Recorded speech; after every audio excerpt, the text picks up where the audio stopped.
Okay, our class continues how to support a dyslexic child ages 8 to 12.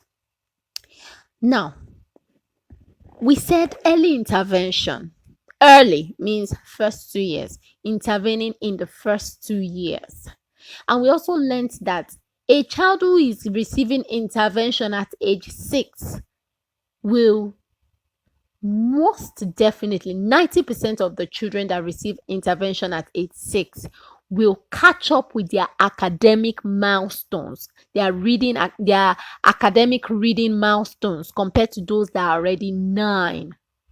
Now, in Nigeria now, a 9-year-old, I've seen 9-year-old in GSS2, 9-year-olds in GSS1.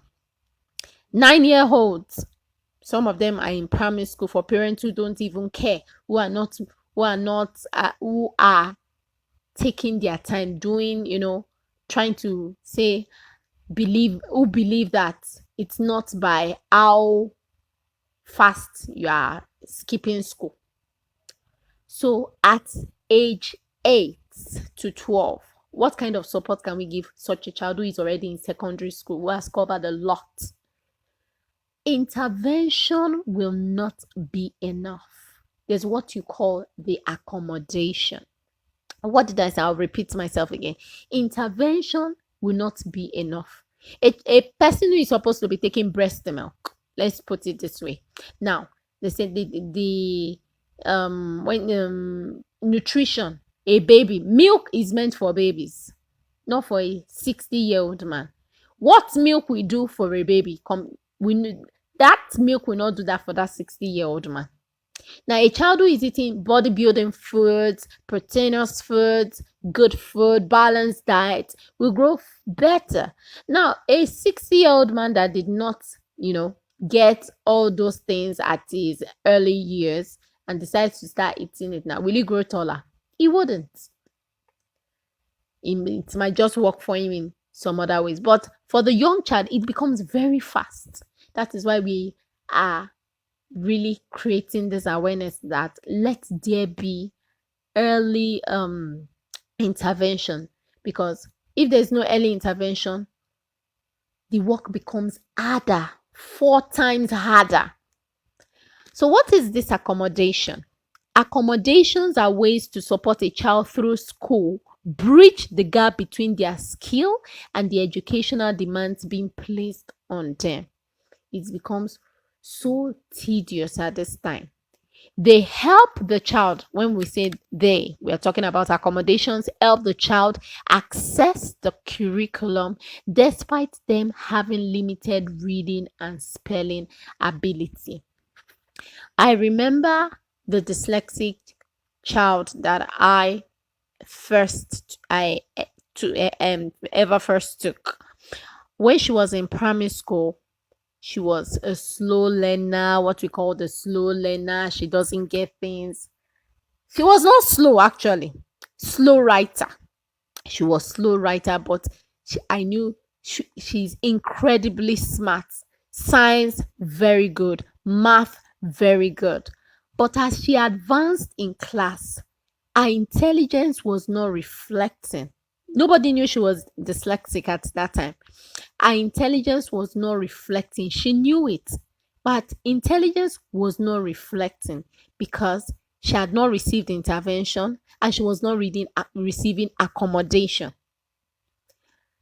It was not reflecting. And said, but you know this thing, why didn't you write it? She gets more confused. She gets more frustrated. Lo and behold, when she changed school and when we started with this, intervention accommodation, when we started with it, what happened? When she was receiving the right support, in secondary school, this girl was the best in physics. She was the best in chemistry. She was the best in biology. Wow. Because the right things she was being supported with the right things. Yes, it will take a while, but with accommodation, when a child does not receive intervention or does not receive intervention, it's very important to give the child an accommodation. Now let's look at what the accommodations are. Reading. Have someone read for the child or a screen reader. There's what you call the screen reader.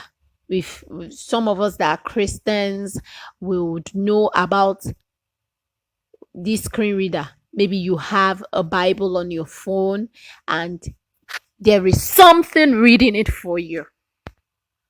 There is something reading it for you. In the beginning was the Word, and the Word was with God. You can always pause it. You can always pause it and go back. A child that doesn't comprehend will pause it, will go back to it. There's this artificial intelligence. Whenever they say artificial intelligence is going to take away our jobs, we hear so many Africans say artificial intelligence cannot take away our jobs. I've seen situation artificial intelligence. Then you see this robot. It comes and introduces itself. It will be a soft copy. Hey, my name is Biola. Today we are going to be talking about let's talk. What should I talk about right now? Okay, characteristics of living organisms, and that is it. It helps to read. So instead of the child struggling to read, picks the chat book. Remember, Michael picks the book. Is having difficulty sounding anything or reading anything. Now the child is listening to it. This was the time I invented the reading comprehension. This is what I do with all the children. Before they go to school, I take their comprehension textbooks. And before first term, comprehension passages, I read everything to them. I read the questions to them. They answer it. Then sometimes we do the passage, from a textbook, from their literature textbooks. I don't allow them to do it themselves. I give it to them. I read it to them. So at the time when they are doing it in school, they already have an idea of what everything is all about. I read it to them. I read it twice. From there, they are modeling. I'll tell them, I'm reading this passage to you 2 times. After reading it to you 2 times, I'm going to read out the questions to you. You're going to answer. And in conclusion, I'm going to read the passage the 3rd time, so that in case you are having anything you didn't get, you can always, correct it. And they love it so well. They perform better compared to when you tell them to read it. When you tell them to read it, they can be tarrying. They'll be tarry. And the more I'm reading it to them, the more they are learning to, you understand, they are learning to read like myself, because I become the model. Do you know where the rising and falling intonation is coming to place? So that is an accommodation for a dyslexic child at age 8 to 12. So the next is not requiring a child to read aloud in front of other children. Let's be emotionally intelligent and also teach children to be emotionally intelligent. This child cannot read, not because the child is not intelligent. I always say it, God did not make a nonentity. There is no nonentity. God did not create a nonentity. So save the child the embarrassment of being laughed at. All you do is make a hell of noise. You can hit a pot of food, but you do not know how to read. So do not require the child to read aloud in front of other children. Save the child the embarrassment. The child can participate in other things, but save the child or those children the embarrassment. Do it for them. Let them participate in another way. Okay, when you read it, let them be the ones to answer the question. Okay, all right. Maybe you're having 5 pupils in the class. You know those that can read properly. Okay, Shola, read. Okay, get another person to read. Then maybe Simisola does not know how she can read properly, but from the way they've read, she has comprehended it. Okay, Simi, answer the question. And she answers. Everybody is a win-win situation. Those that read are happy. Those that answered are happy. Rather than the person who cannot read becomes ashamed of the person's self and is not even willing to answer a question. So that is it. Now, less material to read or more time given to complete reading assignments. Now, give them more time. They need more time. more time for the brain to process, more time for the brain to comprehend. So give them such support.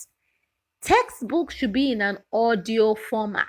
Like I spoke about the dyslexic learner. When parents tell me that, oh, please, can you tell me a school that is very good for my child? I said, take your child to a school that will cater for your child's needs. It's not by Mama Lagbaja is taking the child to this school. Mama Tamido is taking to the school is very good though. It's suitable for the child, but it might not be suitable for the child, for your own child. Let me give this instance. When this dyslexic learner I'm talking about changed that school, she went to a school where they use assistive technology. They do not write notes in the school. Their exams are online. That saves her the trouble of writing. Her handwriting, she's struggling with her handwriting. That saves her all the trouble. She doesn't write notes. All she does is come home, and they've printed it. They call it e-notes. They've printed it. They use worksheets, a lot of things. When she wanted to write exams to the school, she performed very well because she didn't have to even write anything. Everything was online. Now, that is where the big schools get it right. They use all this assistive technology. Whenever she goes to school, she's not mentally exhausted. She goes to school. What they do in school is to what? Explain. They have, what do you call it? What do you call this thing? They have a projector in school. Everything they are being taught in school is being projected. If they want to teach the digestive system, they show it. If they want to teach about space, they show it. Things she has done 2 years ago, you see her reflect it from her head fast enough. It's not abstract. When they want to talk about hydrogen, which they were talking about hydrogen, said yes, hydrogen is not used to fuel balloons because it supports combustion. Rather, you use helium. I'll say, wow, this is smart of you. And this is a child that has never done chemistry per se. The chemistry she has done is the chemistry, what you call the basic science. So those things now boosted her, such that the former slow writer, because nobody expects so much from a slow writer, the former slow writer has now become a school champion because he was giving the right support. Many people will come, they'll say, that school, they are lazy in that school. They don't allow the students to write. Yes, it's good to write. I'm not saying writing is bad. But when you are giving support, like look at us today. In the olden days, they used to trek. People would trek from Abeokuta to Ilorin. Now, would we prefer to be trekking now when we can have a car? Car makes it easier, less stress. Would you prefer to be cooking with a firewood or with what? Gas cooker. So let's look at this thing. Let's have a bigger picture of this thing. Will you choose to make your life easier or worse? People like to take the easy peasy. So why can't we add that to our education? Must everything be also awesome? Now you may be saying, my school does not have all this technology this woman is talking about. So what do? You can always improvise. I have used my phones. In this case, teachers have to be very disciplined. I have used my phones. I still use my phones to teach. It's not a situation where I'll be pressing and chatting with my friends or chatting with my customers or anybody, chatting with my family members, chatting with people. When it's time for business, it's time for business. I've seen situations, I've taken laptops to school, this mini palm top, where I already have videos in which I show the children everything that is being taught. I show them, this is it. Okay, this is it. Some schools do not even have laboratory, and you have to show them that hydrogen, oxygen, this is a test for hydrogen, this is the test for oxygen. They can watch it. That is assisting them to know it. Replay it for them. So many things we teach are abstract. Play it for them. Let them know these things. So textbook should be in an audio format. Let them listen to it. It will save them the stress of looking and wanting to decode what they do not know. And in spelling, when you are giving them spellings, a greatly reduced list of spelling words to learn. Give them a greatly reduced everybody is doing 20 does not mean that dyslexic can do 20. So you can give 2. Progress slowly but surely, but make it consistent. Perhaps you can just give 2 or 3 words a week. Others, maybe you're giving them 50. 50 is not meant for everybody. Could give 2. Now, if the child is following an individualized program of support, use the same words being learned. Now, when you're talking about water, let's say last week you talked about water. Remember, we moved from the known to unknown. That same water you've talked about, you bring it into this week. And maybe you're talking about living organisms in the aquatic habitat. You say, do you know water and aqua is the same? Wow. You know, that's water from last class rather. You bring it into the new class. So, okay, you can use the same words being learned. That's for individualized programs. Some people are being homeschooled. When I say homeschooled, some schools have said, this child, just like Michael, this child cannot stay in this school, advised to withdraw. So some of them are being homeschooled. I know so many people that are being homeschooled. And at the end of the day, what did they do? Some of them are being homeschooled. GSS 3, they go and register in a school. They write their junior work. Some of them will even write the senior. They are just being homeschooled because school cannot accommodate them anymore. So they are being homeschooled. So that's what we call an individualized program of support. Use the same words being learned. So slowly but surely they get it. Now give alternative spelling words that are grouped in those that share the same phonics role.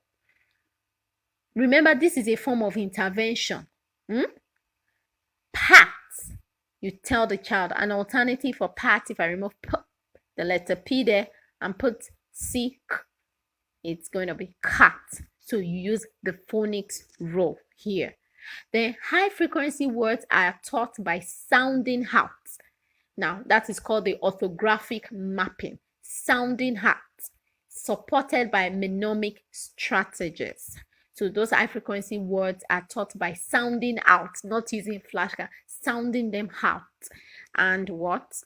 Supported by mnemonic strategies. Now when they are writing, how do we give support? Provide the student with a note taker or a highlighter. For instance, those schools that use eNote, they'll tell them, bring your highlighters. Okay, a particular word, highlight that side. So you use highlighters. Assign less written work, at least reduced by half. I've said it severally. Homework should not exceed 10 minutes. All this homework we give, we'll go see you go 1 to 500 for 30 students. It doesn't work like that. The truth is, when they write WAEC or when they write their common entrance at the end of the day, do they give 600 questions or 1,000 questions? It's not through. So we need to teach them the basics. We need to go straight forward, make things explicit. My students, before she changed her school, I tried talking to the teacher, to the administrators that, please, this child they didn't even want to listen. They don't want to know anything about it. And there's something I always say, follow who know road, even if na small picking. This is not a matter of age or experience. You've been 20 years in the game. Let's work hand in hand. And what do they do in the school? For their mock exams, they give them 300 questions. And she was just like, and this is a child that I've studied. The average time she uses on a question is 3 minutes. And she was telling me that day, how do they expect me to do these exams in 2 hours? 300 questions in 2 hours. And I would just say, just calm down. Do what you can do. Remember, this standardized test is not a measure of your intelligence. You're more intelligent than the marks that are being given there. I hear so many times, because I teach more of secondary school students. I hear so many times when people are saying, jam of those days. Now you're just having how many questions, jam? You're all lazy now. It's not a matter of lazy. Sometimes these board of examinations, they've they know better, so now they are doing better. So that is it. Okay. Assign less written work, at least reduced by half. So provide a planning framework or organization helper such as mind mapping. Let there be a framework, a helper. You already know this learner, or you know your learners. So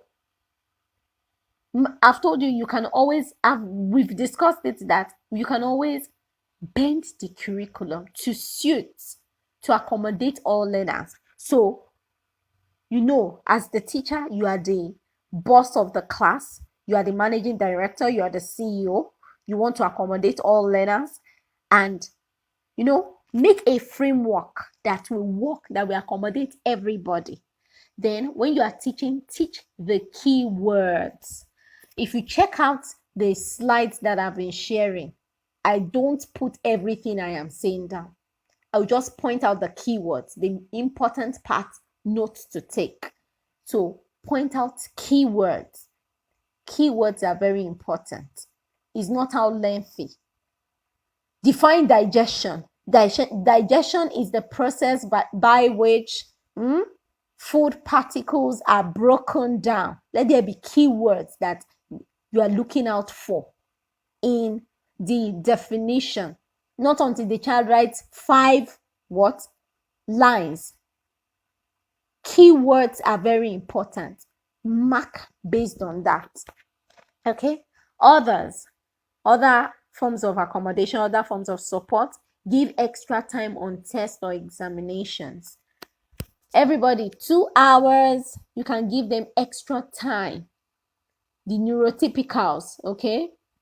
Extend the time so that others will write. Extend it. 2 hours.